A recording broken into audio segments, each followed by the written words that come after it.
Então, a aula de hoje é revisão da parte da farmacocinética, que é o nosso último capítulo, tá? Para a primeira verificação. Lembrando aqui que essa aula também já foi dada presencial e a gente está fazendo a revisão dela aqui online para vocês.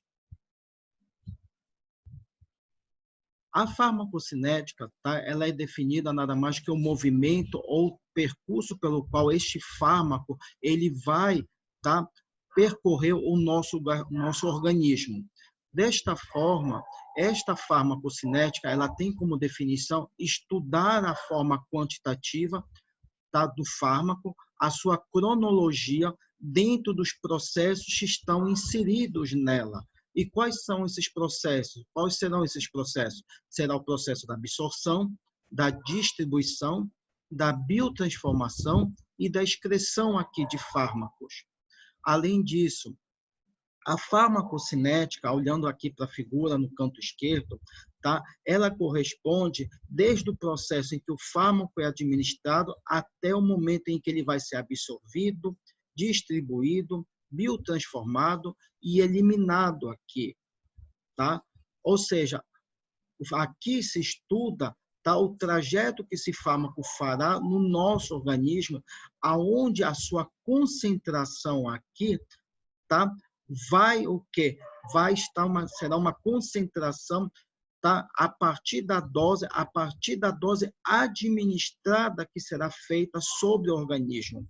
É diferente, tá, do outro lado desse canto direito aqui, tá, aonde nós estudamos a farmacodinâmica, que será vista mais adiante, aonde ela estuda, tá, o local de ação, o mecanismo de ação e os efeitos que esse fármaco fará sobre o nosso organismo. Aqui nós estamos estudando a concentração e a interação do fármaco com o receptor, tá bom?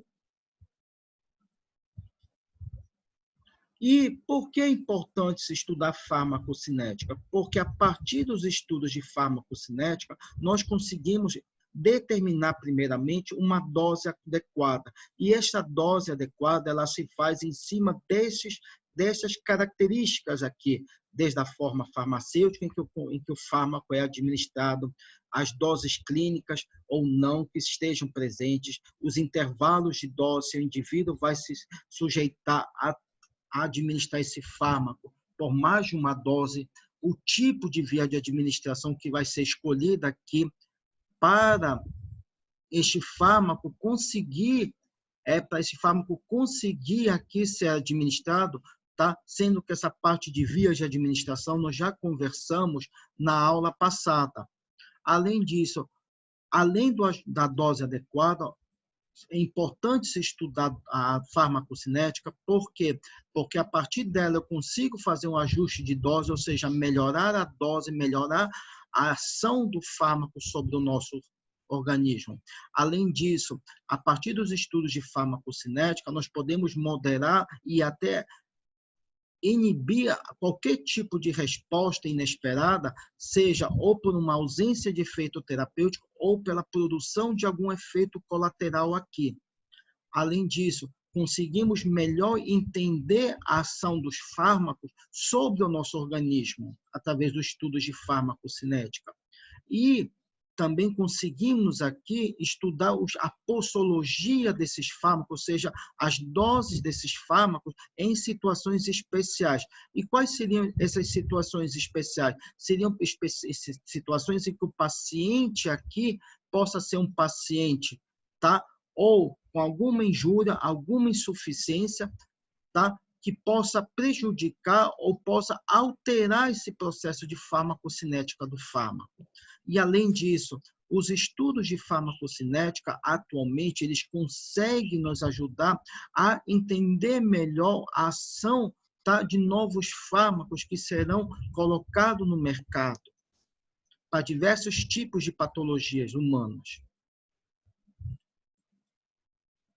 Dessa forma, o primeiro processo a ser estudado é o processo aqui da absorção deste fármaco. Lembrando para vocês que a absorção ela tem como finalidade transferir o fármaco, ou seja, transferir esse fármaco do local de contato para o nosso sangue, para ele conseguir chegar até a corrente sanguínea. Mas, para ele poder ser absorvido, lembrem vocês que ele precisa atravessar aqui a membrana plasmática ou celular. E esta membrana plasmática ou celular, ela é constituída por uma dupla camada de fosfolipídios, aonde nós temos moléculas hidrofílicas que ficam na parte externa desta membrana e temos moléculas hidrofóbicas que ficam no interior desta membrana. Lembrando para vocês também que quanto mais lipossolúvel for esse fármaco, mais facilmente ele consegue penetrar, ele consegue passar através desta membrana plasmática ou celular.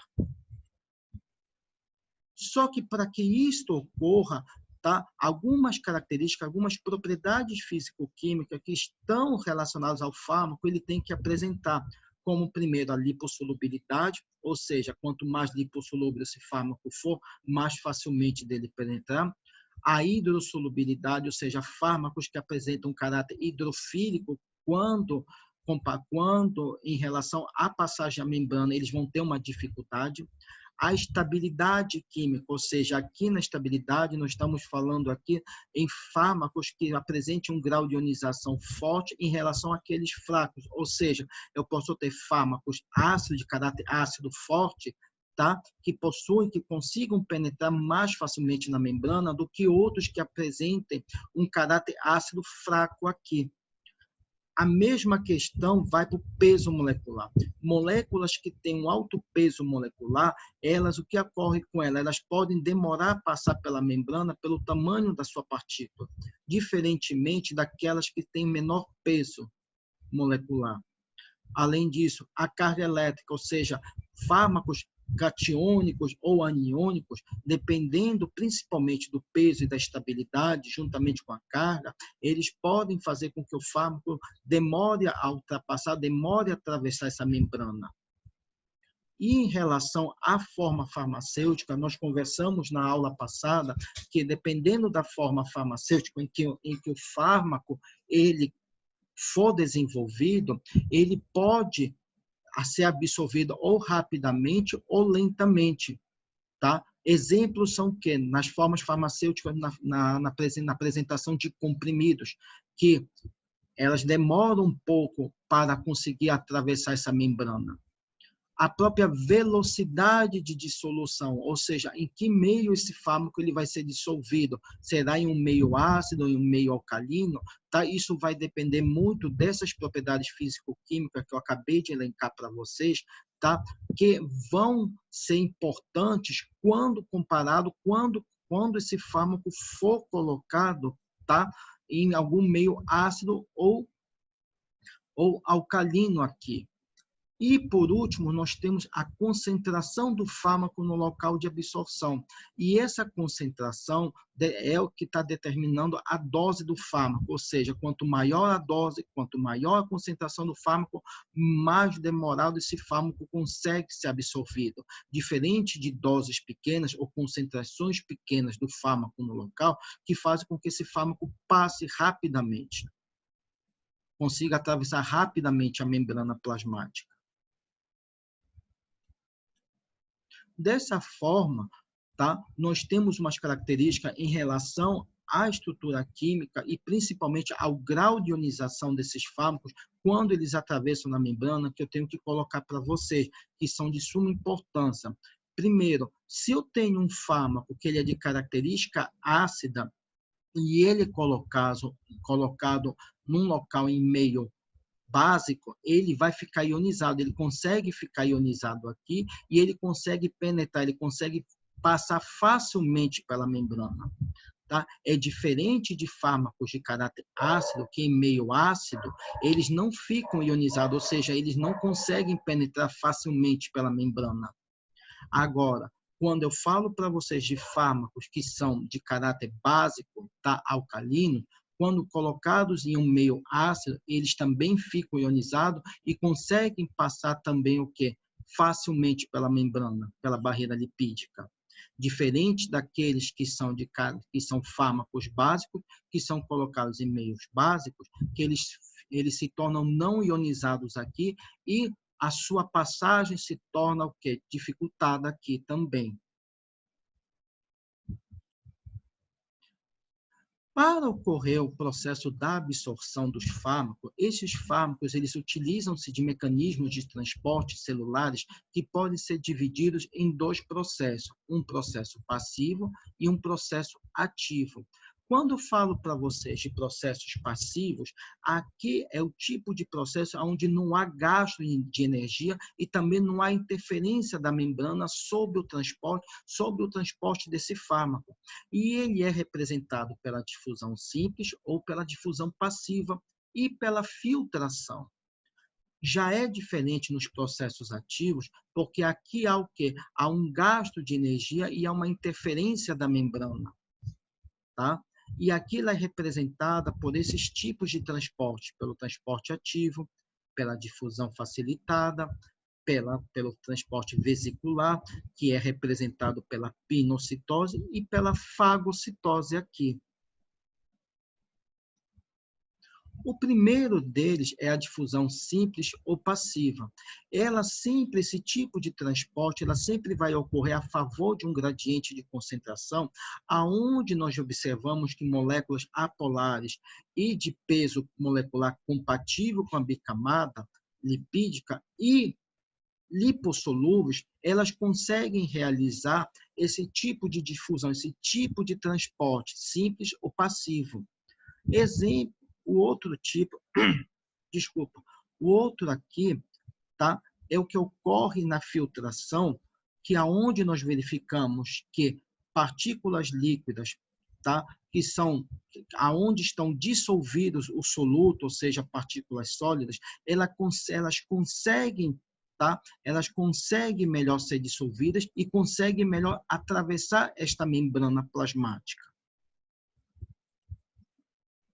Já na difusão facilitada, diferentemente da difusão simples, tá, que nós falamos anteriormente, aqui, tá, o que nós observamos que a presença de transportadores, de moléculas transportadoras, que auxiliam no transporte desse fármaco para o interior da membrana.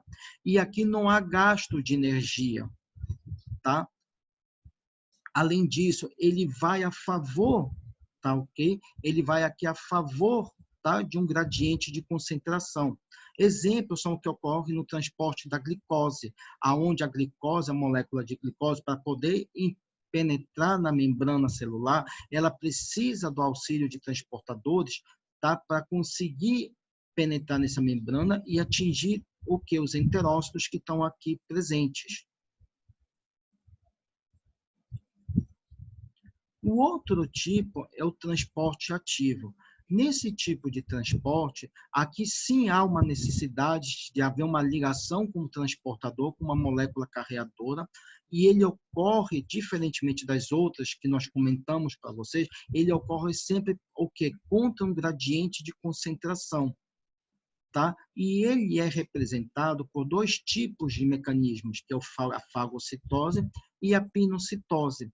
A fagocitose sempre vai ser o invaginamento por parte da membrana de moléculas sólidas, diferente da pinocitose, que ocorre o invaginamento, tá, desta membrana por o quê? Por moléculas líquidas. Tá? Além disso, a formação de vesículas intracelulares que fazem com que o fagossoma ou tá, o fagossoma aqui, englobe facilmente e faça com que a penetração dessas moléculas se torne mais fácil. Tá? Mas, mesmo assim, há necessidade de um consumo de energia, tá, por conta desse mecanismo de invaginamento, desse mecanismo de formação desse fagossoma aqui. Além disso, tá, aqui, tá, não há tanto a necessidade de que de moléculas transportadoras. Tá? Só o fato de haver o invaginamento na fagocitose e na pinocitose facilita aqui com que essas moléculas consigam penetrar através da membrana.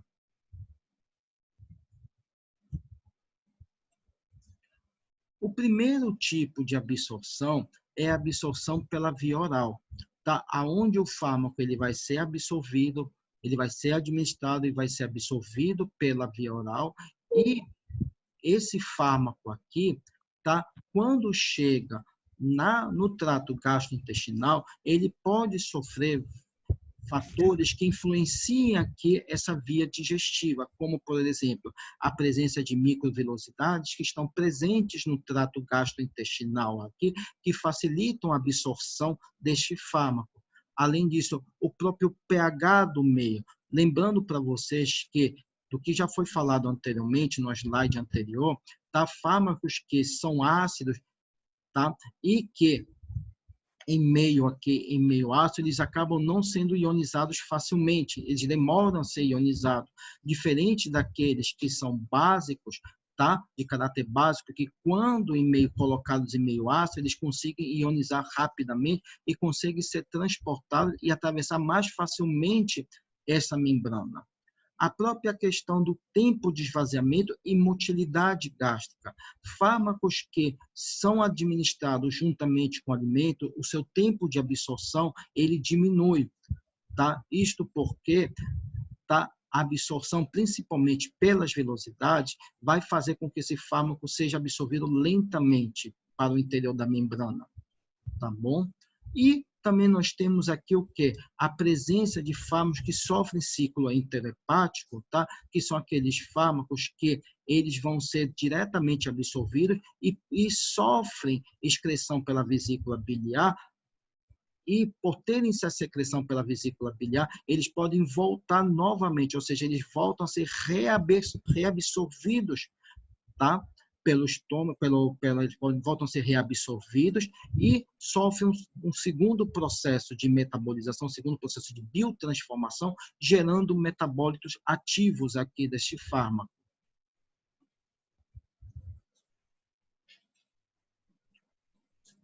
E é visto na absorção pela via oral o que nós chamamos de biodisponibilidade. E esta biodisponibilidade, o que nós já conversamos e conceituamos na primeira aula, é a fração do fármaco que consegue ser absorvida e consegue chegar até a corrente sanguínea. E com isso ela consegue o quê? Chegar a um sítio de ação, um sítio-alvo.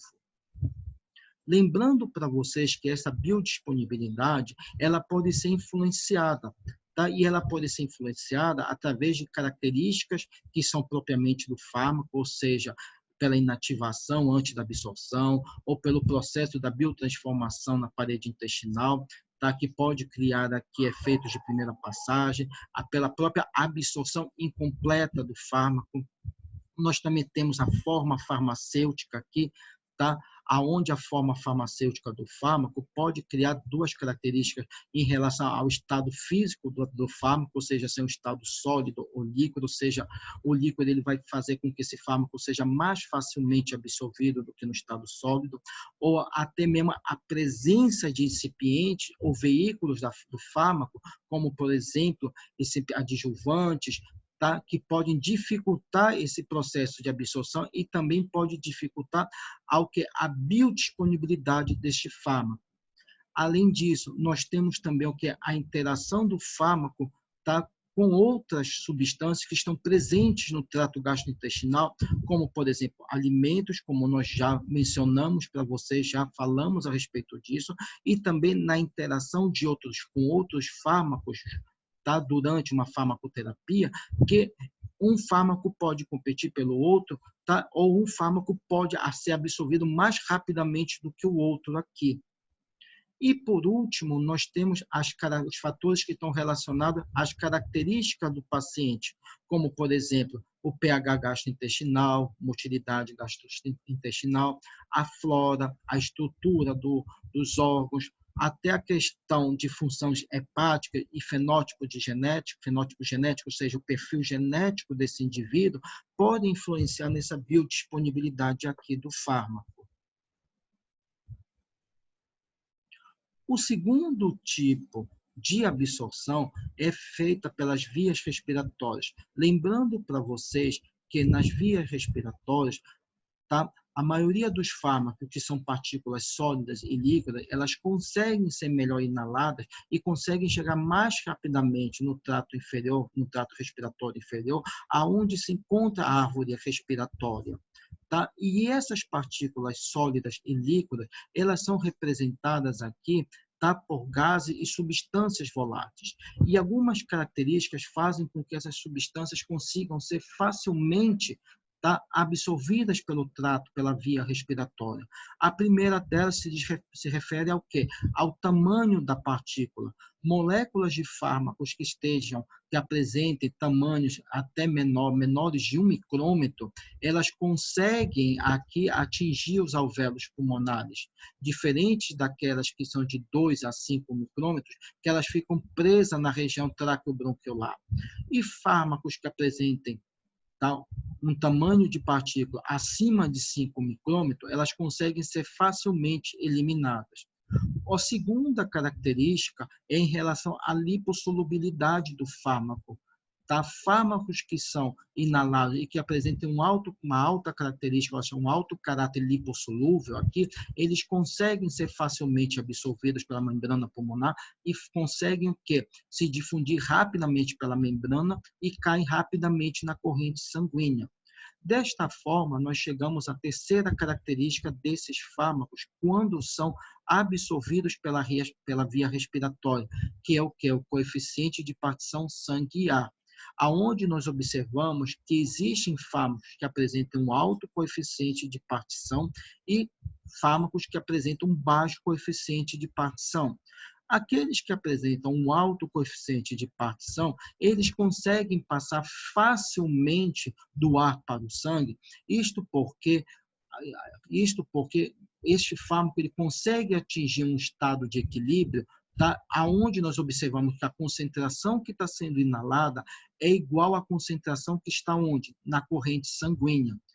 Diferentemente daqueles fármacos que são de baixo coeficiente de partição, que observamos que esse estado de equilíbrio, ou seja, essa quantidade que está sendo inalada e a quantidade que está caindo na corrente sanguínea, ela não atinge um estado de equilíbrio, ou seja, não atinge um estado de saturação, tá?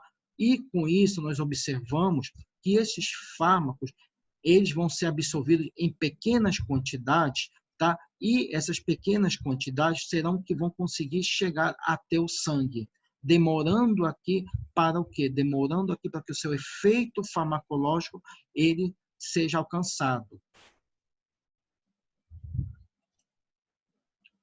O terceiro tipo é a absorção pela pele, pela mucosa. Lembrando para vocês aqui o quê? Lembrando que a derme ela é formada por diversos tipos, ou seja, por múltiplas camadas, tá? Isso nós já falamos nas vias de administração, que ela é dividida pelo estrato córneo, pela epiderme e pela derme. E a pele, ela corresponde a 10% do peso corpóreo do ser humano, tá? E além disso, ela é a primeira barreira de defesa, tá, que o ser humano tem quando ele é exposto a determinados tipos de agentes, no caso os fármacos. E esses fármacos, eles podem ser de diversos tipos de naturezas físico-químicas. Eu posso ter fármacos de caráter ácido, caráter básico, como sais oxidantes, tá?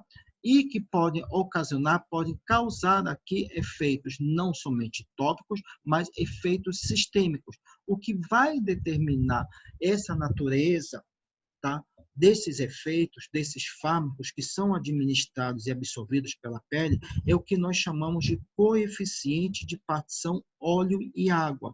Ou seja, fármacos que apresentem um maior coeficiente, ou seja, uma maior característica oleosa, ou seja, que sejam altamente lipossolúveis, eles conseguem penetrar facilmente pela membrana, daí conseguem fazer um efeito, tá, sistêmico, diferente daqueles que são menos oleosos e mais aquosos, que eles vão demorar a penetrar nessa membrana, podendo causar mais um efeito local do que um efeito sistêmico.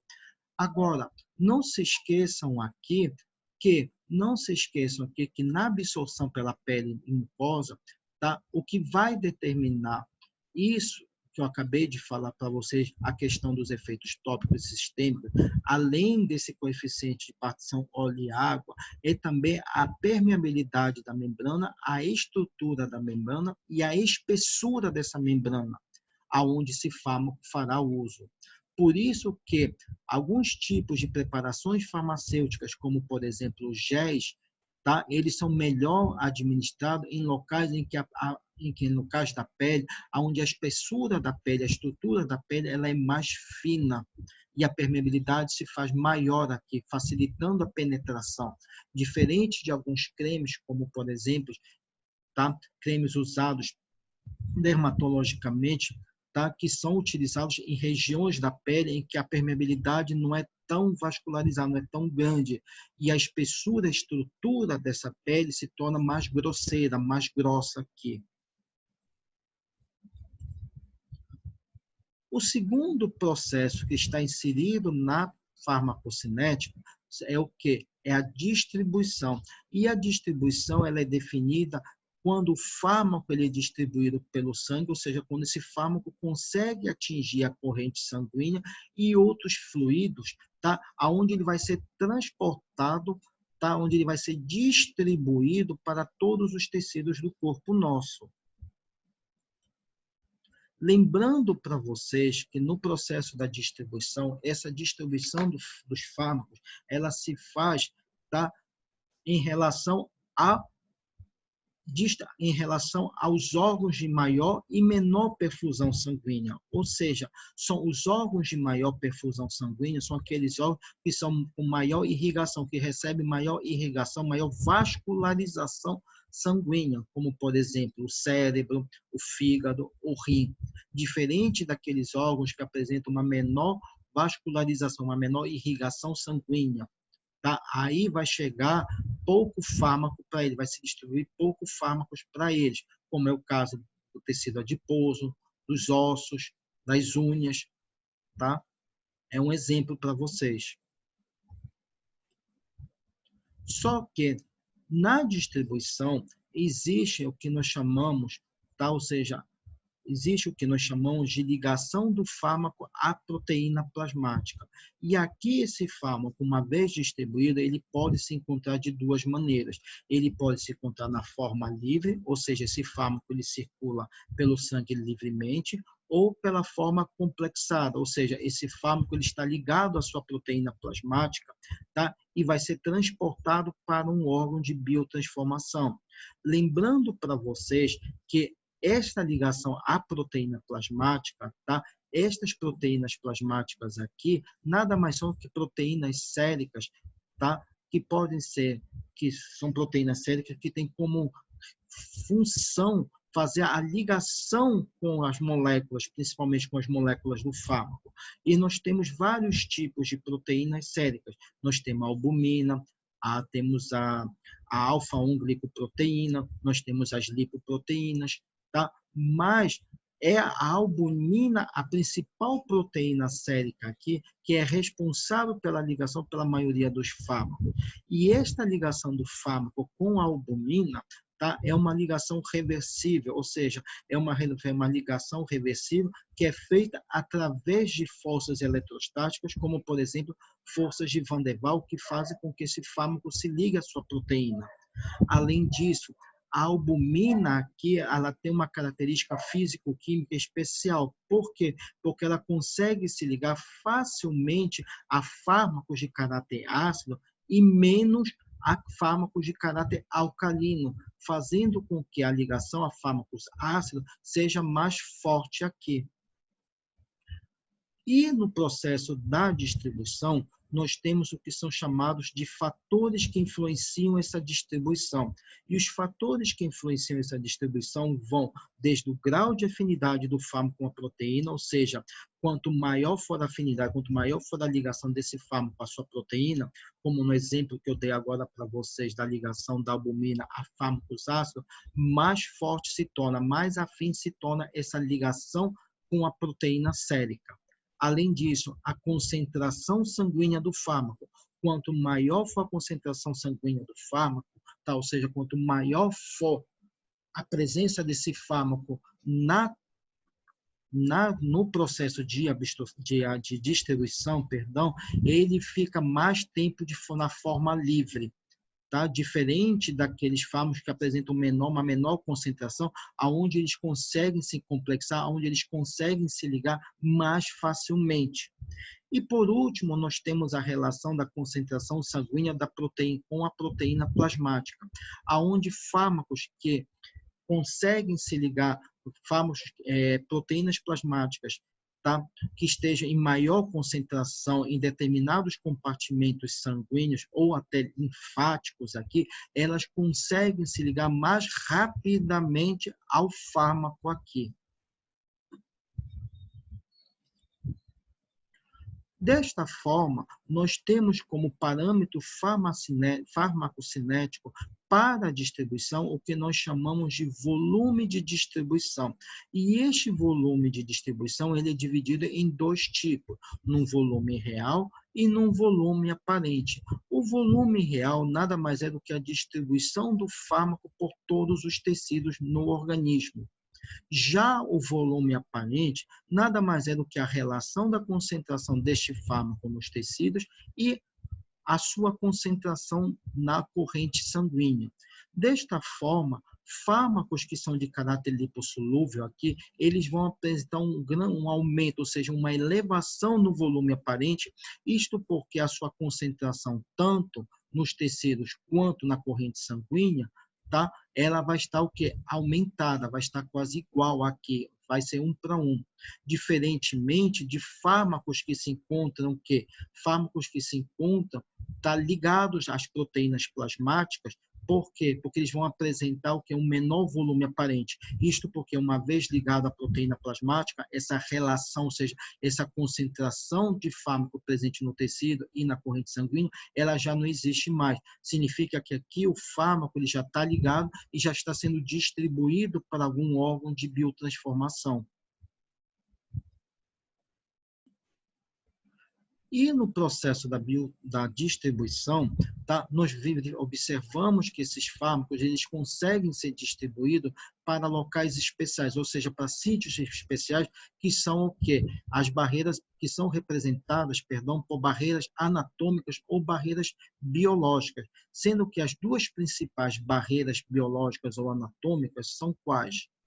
A barreira hematocefálica, que envolve o sistema nervoso central, aonde aqui ela é uma barreira seletiva, aonde nessa barreira seletiva ela consegue fazer a absorção, tá, de alguns fármacos de caráter apolar, lipossolúvel, que apresente um tamanho molecular, ou seja, um tamanho de partícula pequeno, tá? Um exemplo é o efeito do álcool, isto porque o álcool ele consegue penetrar facilmente, tá, pela essa barreira hematocefálica e fazer algum efeito sobre ela, e apresentem o que? Um elevado coeficiente de partição óleo-água. É o que ocorre no caso de alguns tipos, tá, de anestésicos gerais ou também de fármacos barbitúricos que atuam como antidepressivos e anticonvulsivantes, que são altamente lipossolúveis e conseguem penetrar por essa barreira hematocefálica e conseguem atravessá-la e atuar sobre o sistema nervoso central. O segundo tipo de barreira biológica é a barreira placentária, que envolve o feto durante o seu desenvolvimento. Lembrando para vocês que essa barreira placentária aqui, tá? Ela é responsável pela troca de nutrientes da mãe para o feto, aonde há passagem de substâncias essenciais para o desenvolvimento do feto, como também a passagem também de fármacos quando a mãe utiliza. E, diferentemente da barreira hematocefálica, a barreira placentária aqui ela é uma barreira bioquímica, isto porque no interior dela, tá, ocorrem pequenos processos de biotransformação, aonde determinados fármacos podem sofrer biotransformação nela, gerando aqui metabólitos que podem se tornar tóxicos para o desenvolvimento deste feto. Bem, pessoal, deixa eu perguntar para vocês. Dessa primeira parte, tá? Dessa primeira parte aqui, falando de absorção e distribuição, ficou alguma dúvida para vocês? Querem perguntar algo? Está liberado o microfone para vocês. Ficou alguma dúvida? Está claro? Ficou entendido para vocês? Everson, Marcos, Tainara, Venâncio.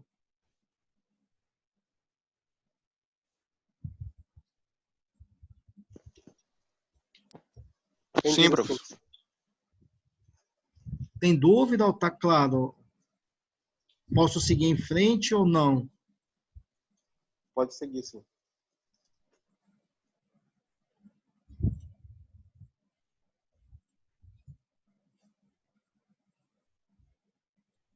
Agora, o terceiro processo que está ligado à farmacocinética é o que nós chamamos de processo de de biotransformação ou metabolização de fármaco.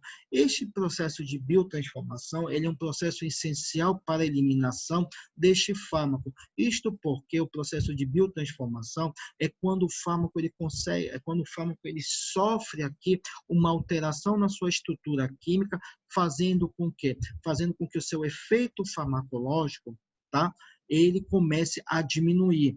Ou seja, a biotransformação aqui é a mudança na estrutura química do fármaco, facilitando com que ele comece a ser eliminado do nosso organismo. Por isso que a biotransformação, tá? Ela é também um processo de inativação ou de detoxificação desse fármaco. Além disso, tá? Ela faz também, ela tem como consequências também facilitar o processo da excreção, porque aqui nós já começamos a formar e originar fármacos, tá? Moléculas de fármaco mais polares, ou seja, mais hidrofílicas do que lipofílicas, facilitando aqui a sua excreção. E, tá? Durante o processo da biotransformação dos fármacos, nós verificamos que a biotransformação do fármaco pode originar fármacos ou metabólitos, tá, ativos que vão gerar algum efeito no nosso organismo, como também ela pode ativar profármacos que foram administrados que vão ter um efeito posterior, um efeito farmacológico posterior. O principal local de biotransformação dos fármacos é o fígado. Por isso que no interior do fígado nós observamos que ocorrem reações do tipo hepática aqui, mas também podemos observar que a biotransformação pode ocorrer em menor proporção em outros órgãos, como por exemplo nos rins, nos pulmões, no trato gastrointestinal e em alguns compartimentos do sangue. Sendo assim, a biotransformação, para ocorrer a biotransformação, tem que ocorrer reações dela, aonde vão fazer com que essa substância, com que esse fármaco mude estruturalmente. E essas reações, elas são divididas em dois tipos, em reações de fase 1, ou catabólicas, ou não sintéticas, que são representadas por esses três tipos de reações: reações de oxidação, redução ou hidrólise. Como também temos as reações de fase 2, ou também denominadas de anabólica ou de conjugação, isto porque nas reações de fase 2 haverá uma conjugação da molécula do nosso fármaco com alguma outra molécula, tá? Que vai auxiliar, vai facilitar essa mudança estrutural na sua estrutura química, facilitando assim a sua eliminação. Como, por exemplo, nós temos a conjugação com ácido glicurônico, com grupamentos metil, com grupamentos acetil, com a conjugação com a glutationa, com grupamentos sulfatos, com a glicina e até com a síntese, tá, de ribonucleotídeos ou de ribonucleosídeos aqui. A primeira reação são as reações de fase 1, que eu falei para vocês, aonde o principal tipo de reação aqui é a reação que são geradas pelo citocromo P450, que são reações de natureza oxidativa e são as mais importantes que ocorrem no metabolismo do fármaco, e aonde há e consistem aqui numa perda, tá, de elétrons, tá, que o citocromo ocasiona sobre o fármaco quando ligado a ele. Lembrando para vocês que o citocromo P450 é um grupo de enzimas, tá? Um grupo de superfamília de enzimas. Hoje já são catalogadas mais de 74 famílias de citocromo, aonde podemos observar várias isoformas de citocromo, tá? E elas têm como atividade uma atividade oxidativa, ou seja, elas estão presentes e realizam um metabolismo oxidativo. E esse citocromo ele está presente em vários tecidos, tá? Sendo que sua maior concentração, ou seja, sua maior presença aqui, se faz no tecido hepático, tá? Onde ela está presente entre 90% a 95% sobre as enzimas hepáticas. E como ela ocorre no fígado, nós também podemos observar que esse citocromo ele pode estar presente na região mitocondrial, ou seja, nas mitocôndrias que estão presentes no fígado, como também no retículo endoplasmático aqui. Agora, olhando para mim e olhando para o desenho aqui, vocês veem como ocorre aqui no desenho, nesse esquema aqui, vocês veem como ocorre, tá, a ligação do citocromo com a molécula do fármaco. Lembrando para vocês que a estrutura química deste fármaco aqui é uma estrutura química que apresenta como órgão central, como molécula central, aqui uma molécula de ferro que está no seu estado oxidado, no seu estado ferro mais 3. Uma vez ligado ao fármaco, o que acontece? Ele vai receber aqui a doação de um elétron e a doação de uma molécula de oxigênio que é feita através de intermediadores, de cofatores, que são cofatores de elétrons, que são o NADPH-P450 redutase e o citocromo B5 aqui. Então, ao momento em que há aqui não é um ataque, aqui é uma retirada de elétron, tá? E a entrada de uma molécula de oxigênio por esses cofatores, o que nós observamos? Que essa molécula do ferro mais 3, que está aqui ligada ao fármaco, ele se torna reduzida. E uma vez se tornando reduzida, tá? Ela vai sofrer um segundo ataque por esses intermediadores, por esses cofatores, aonde vai haver a protonação, ou seja, a ligação de uma molécula de hidrogênio, mais uma retirada aqui de elétron, aonde esse ferro, que é ferro mais 2, deixa de ser reduzido e volta a ser o quê? Oxidado. E aqui há liberação de água e de hidrogênio para o meio.